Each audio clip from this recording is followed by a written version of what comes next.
কোনো কিছু হলে কিছু শোনা যায় না, কি বুঝাচ্ছে মানে কাদের বুঝাচ্ছে সামনে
মোটা চামড়ার অফিসার সমাজে যারা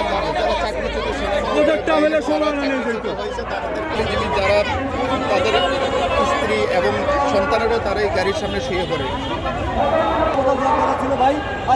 বৈষম্যটা কারা করছে, সেনাপ্রধান নাকি সরকার তরফ থেকে? কোনো সেনাপ্রধান ছাড়া কে করবে ভাই? আমাদের একজনই মানে কমান্ড করে, একজন সেনাবাহিনী কমান্ড তো একজনই করে, সে যা বলবে সেটাই। সেই ছাত্রটা আমাদের মারতেও পারে, আবার আমাদের বাঁচাইতেও পারে। সেনাপ্রধান ছাড়া সরকার কোনো ইয়া করতে পারেন, আপনাদের হস্তক্ষেপ করতে পারেন? আমাদের প্রধানমন্ত্রী আমাদের বলেছে, বিবৃতিতে বলেছে এদের সাথে ভালো মতো একটা কথা বলছে।